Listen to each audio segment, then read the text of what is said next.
င်္ဂလိပ်စာစကားပြောအသုံးဝင်တာလေးတွေကိုမျှဝေပေးမှာဖြစ်ပါတယ် I can't find it anywhere I can't find it anywhere okay အဲ့ဒါကိုဘယ်မှာမှရှာလို့မတွေ့ဘူးเนาะဆိုတော့ကိုယ်ပစ္စည်းတစ်ခုကိုဘယ်မှာမှရှာလို့မတွေ့ဘူးဖြစ်နေတယ်လို့ပြောရင် I can't find it anywhere okay ဒါမျိုးပြောလို့ရတယ်နောက်တစ်ခုကကျတော့ did you bring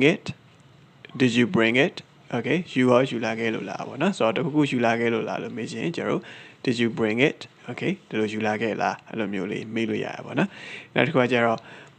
I don't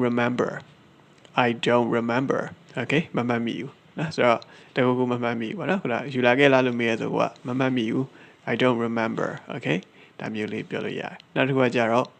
oh no I left it at home oh no I left it at home okay အဲ့တော့ဒါကြတော့တွားပါပြီငါအိမ်မှာကျန်ခဲ့တာเนาะဆိုတော့ပစ္စည်းတစ်ခုကိုကိုကယူလာခဲ့ဖို့မေ့သွားတယ်အိမ်မှာကျန်ခဲ့တယ်ဆိုရင်ဒါမျိုးလေးပြောလို့ရတယ် oh no I left it at home okay နောက်တစ်ခုကကျတော့ did you see it somewhere okay တနည်းအားဖြင့်များတွေးမိလားပေါ့နော် did you see it somewhere okay ဒါမျိုးပြောလို့ရတယ်နောက်တစ်ခုကကျတော့ where did you put it okay ဘယ်နာထားလိုက်လို့လဲပေါ့နော်ဆိုတော့ဒါမျိုးလေးပြောလို့ရတယ်နောက်တစ်ခုက I think I lost it okay ငါတော့အဲ့ဒါပျောက်သွားပြီထင်တာပဲနော်ဆိုတော့ကိုယ်ပစ္စည်းတစ်ခုပျောက်သွားပြီထင်တယ်ဆိုရင် I think I lost it okay ဒါမျိုးလေးပြောလို့ရတယ်နောက်တစ်ခါကျတော့ oh I found it okay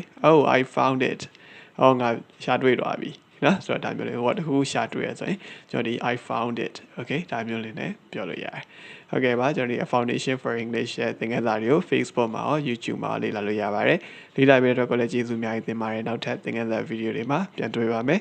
See you in the next video. Goodbye.